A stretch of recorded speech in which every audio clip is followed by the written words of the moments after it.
Seu Deus Pai, Criador dos céus e da terra, chego diante de Ti para pedir licença, Senhor, para falar da palavra do Teu reino, palavra esta que nos conduz à vida eterna, palavra que nos tira todas as dúvidas e que tem renovado a cada dia experiência sobre experiência. Nós estamos diante de Ti mais uma vez para realizar esse trabalho que está no nosso coração, que é divulgar esta palavra do Reino dos Céus. E vamos hoje levar mais um assunto e que possa estar chegando ao coração daqueles que verdadeiramente necessitam de um conhecimento mais amplo, de uma tirada de dúvidas. É o que nós pedimos no nome de Jesus. Amém. Vamos estar lendo João, Evangelho de João, capítulo 4. Vamos estar lendo do versículo 20 até o 23, onde diz o seguinte: Nossos pais adoraram neste monte, e vós dizeis que é em Jerusalém, o lugar onde se deve adorar. Disse-lhe Jesus: Mulher, crê-me que a hora vem em que nem neste monte e nem em Jerusalém adorareis o Pai. Vós adorais o que não sabeis, nós adoramos o que sabemos, porque a salvação vem dos judeus. Mas a hora vem, é agora, é em que os verdadeiros adoradores adorarão o Pai em espírito e em verdade. Porque o Pai procura a tais que assim o adorem. Deus é espírito, e importa que o adorem em espírito e em verdade. Bendito seja o nome do Senhor. Então nós damos início a mais este assunto interessante. Teve uma época que eu tinha tomado uma decisão de que ia continuar adorando a Deus, reconhecendo como o único e suficiente Salvador das nossas almas, mas eu não ia frequentar mais denominações. Nascido na minha infância até alguns anos, aos 30 e poucos anos de idade, vivia numa denominação a mais conhecida no mundo todo, é a Católica Romana. E interessante que eu até me sentia bem ali, mas um dia, como eu já contei por algumas vezes, tive decepção. E procurei me afastar daquele meio. E um dia eu conheci até ali a maneira que eu achava que estava falando com Deus era falando aquelas rezas copiadas, repetidas por tantas vezes. E uma vez, em poucas palavras, eu orei direto a Deus pedindo que me fizesse instrumento de justiça. E logo em seguida tive a experiência que já contei também algumas vezes a respeito do como eu adquiri a minha primeira Bíblia. E através daquela Bíblia descobri uma necessidade de comunhão e fui procurar um lugar para congregar. visitei várias denominações e ali ia para observar, depois que eu tinha lido as escrituras pela primeira vez, e era muito difícil, todos os lugares que eu chegava não estava batendo de acordo com aquilo que eu tinha aprendido na palavra. E um certo dia, trabalhando com um companheiro, ele me deu o endereço de uma denominação. Eu fui ali, gostei da organização daquela denominação. E ali naquela denominação congreguei por mais de 20 anos. Mas sempre, e ali fiz o seminário teólogo, comprei ali aquele seminário. E interessante que quando cada matéria que eu participava naquele seminário, eu ia conferir dentro das escrituras, eu via algo diferente, era algo muito mais elevado do que aquilo.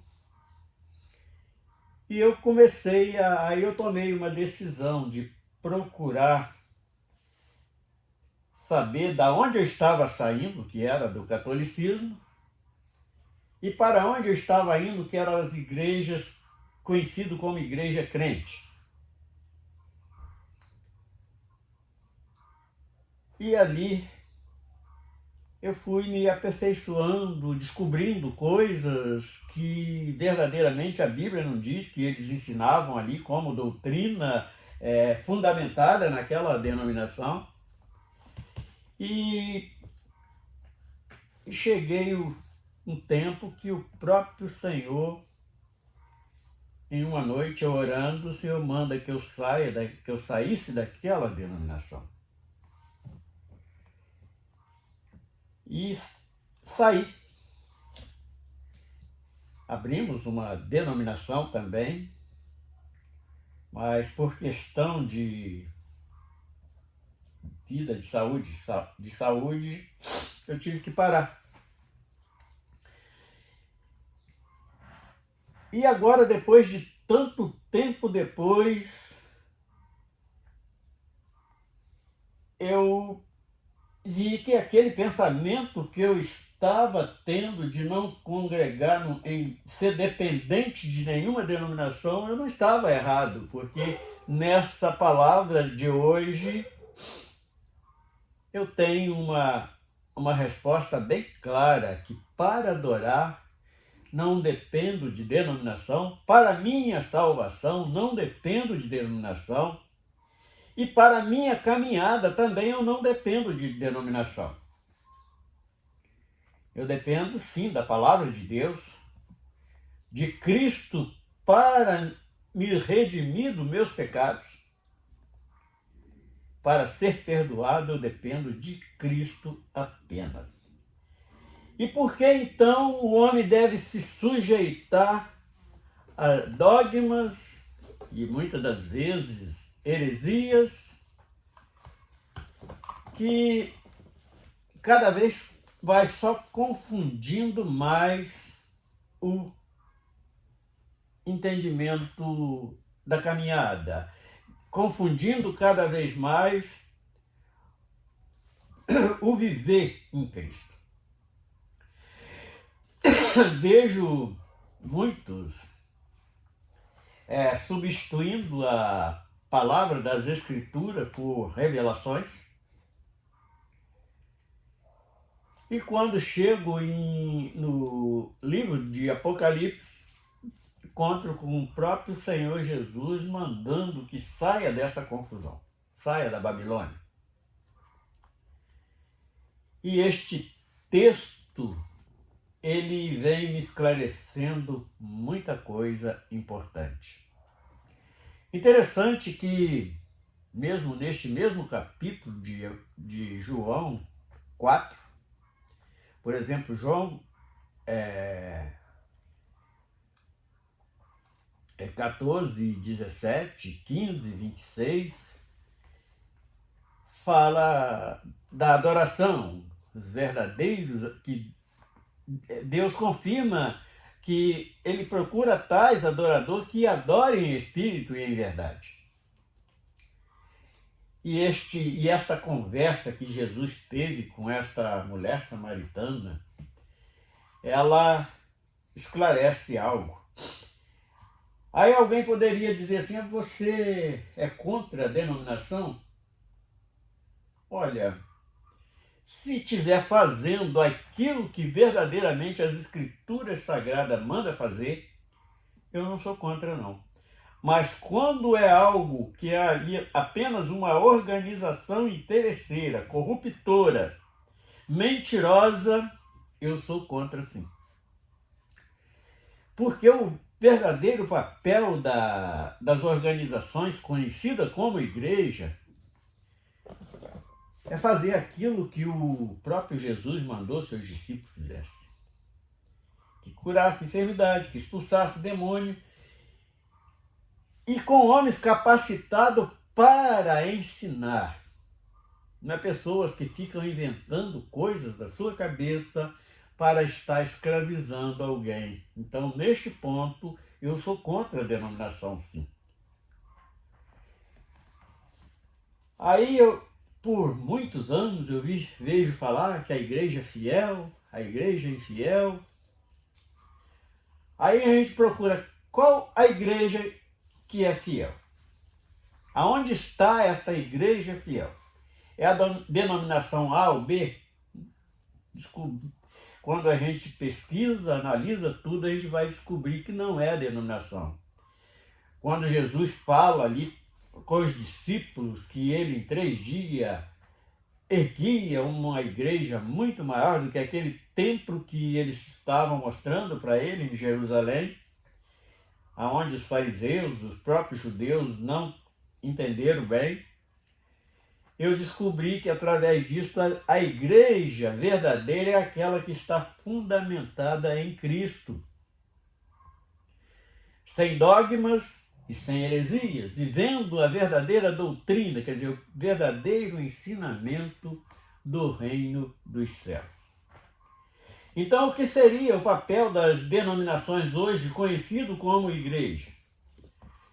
Instruir o povo em um caminho correto, caminho da verdade, porque a verdade é o que liberta o homem, inclusive do pecado, e das suas práticas errôneas que nós aprendemos desde a nossa infância, e praticando aquilo pensando que está servindo a Deus. E nesse texto aqui é bem claro, principalmente o versículo 23, que diz o seguinte: mas a hora vem, e agora é, em que os verdadeiros adoradores adorarão o Pai em espírito e em verdade. Porque o Pai procura a tais que assim o adorem. Por quê? Porque ele é o Deus de verdade, ele é a verdade. O próprio Jesus, ele se identificou que ele era o caminho e a verdade e vida. E para termos vida, só temos vidas em Cristo. Que no versículo 20, qual é essa forma de vida? Uma vida espiritual, porque nós vamos ser transformados em espírito para viver eternamente. Deus é espírito, e importa que os que o adoram, adorem em espírito e em verdade. Então é isto, quando ele deixa esse ensinamento para aquela mulher samaritana, não foi só para ela, foi para toda a sua igreja, que nós quando analisamos a condição social daquela mulher, era uma mulher que vivia na prática do pecado. E ela ficou admirada pela primeira vez que ela vê Jesus, e Jesus conhecia ela melhor do que ela mesma. E ela chegou e passou dali por diante a anunciar que tinha encontrado o Messias, tinha encontrado aquele que verdadeiramente era um profeta que estava em Israel. E hoje a nossa profecia é a palavra que ele deixou para nós.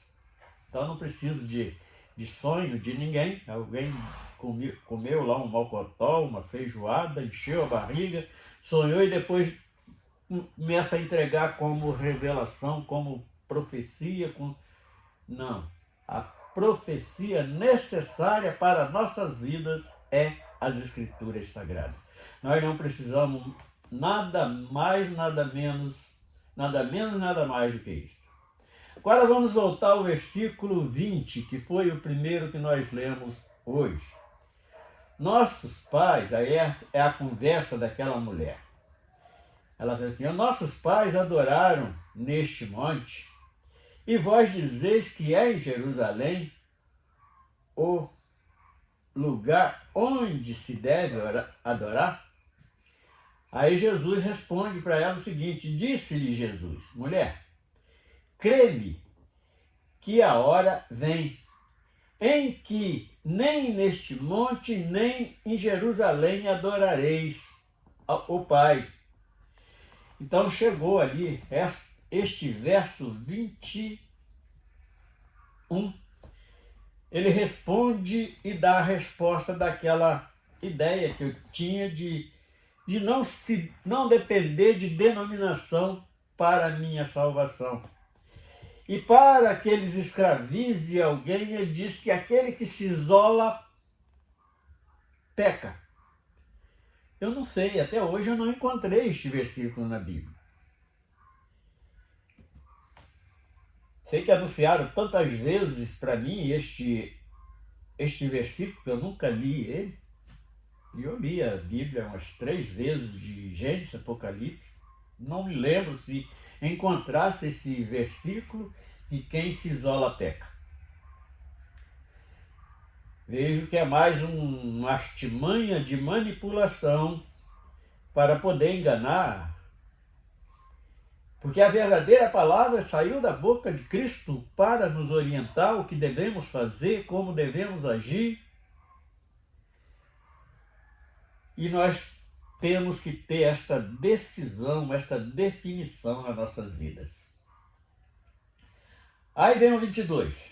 Vós adorais o que não sabe, nós adoramos o que sabemos, porque a salvação vem dos judeus. Então ele estava ali se identificando, porque apesar dos samaritanos não ser muito cordiais, os judeus eram cordiais aos samaritanos, mas ele revela, fala assim: olha, é necessário que você tira do coração esse tipo de pensamento.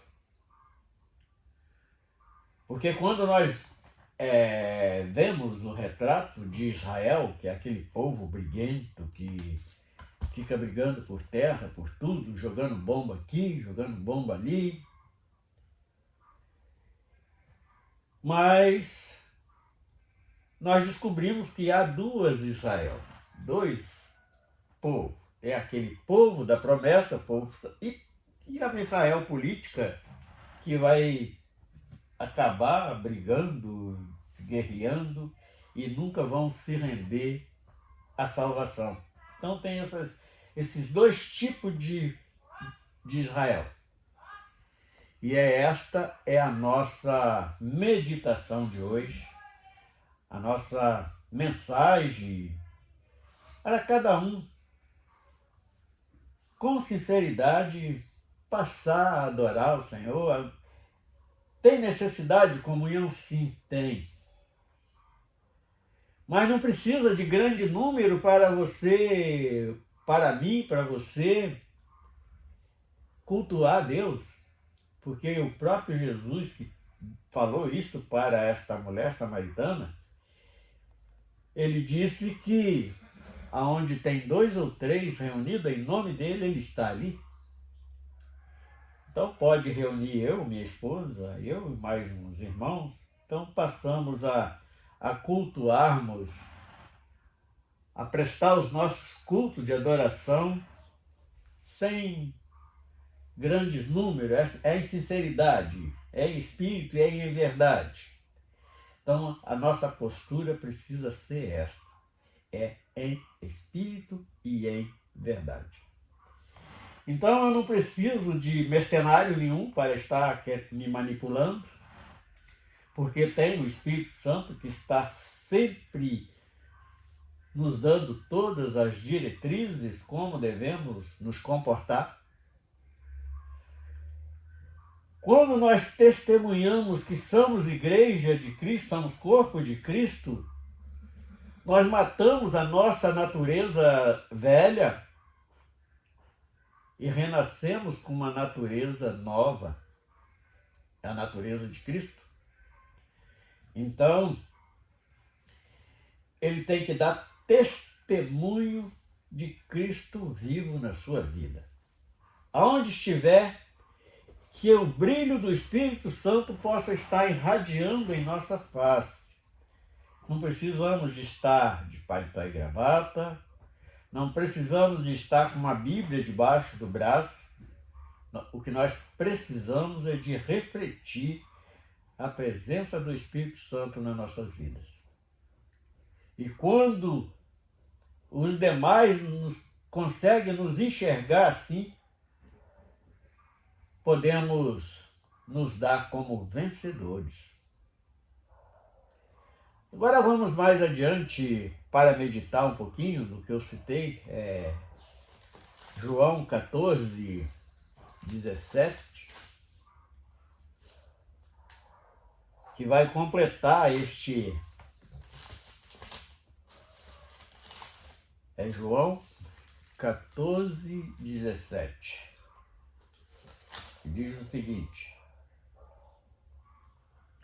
o Espírito é verdade, que o mundo não pode receber, porque não vê, nem o conhece, mas vós o conheceis, porque habita convosco e está em vós. É aquilo que nós acabamos de falar agora. O Espírito Santo precisa refletir em nossa face. Podemos estar em qualquer lugar, da nossa boca não vai sair palavrões, não vai sair palavras torpes, porque nós somos a habitação do Espírito Santo. E para encerrar, 15, 26, que diz o seguinte: mas quando vier o Consolador, que eu, da minha parte do Pai, vos hei de enviar, aquele Espírito de verdade que procede do Pai, ele testificará de mim. Aí vem mais um esclarecimento. Então hoje, principalmente as denominações que se denominam pentecostais, elas dizem que o homem, para ser batizado com o Espírito Santo, tem que falar em língua estranha. Não é verdade. Ele pode até falar em língua estranha, mas não é isso que vai testificar que você é batizado, que é selado, que é revestido com o Espírito Santo. O Espírito Santo, aquele que é batizado com o Espírito Santo, revestido, esse revestimento, a palavra nos diz que é revestimento de poder. Poder para quê? Para testemunhar que Cristo vive nas nossas vidas. E outro detalhe muito interessante, que para conhecer uma pessoa que é batizada com o Espírito Santo, ele precisa de ter frutos do Espírito. Então, quando ele mostra que é uma vida convertida, ele passa a produzir frutos. Nós já falamos aqui algumas vezes sobre os frutos do Espírito, que ele vai produzir bondade, caridade, amor, vai ser a pessoa temperante, uma pessoa diferente do que o mundo conhece o homem. Então você vai produzir, aí sim você vai tá testificando que é alguém cheio do Espírito Santo, porque está produzindo frutos do Espírito. E esta é a nossa palavra de hoje. Nós encerramos glorificando a Deus por mais este privilégio.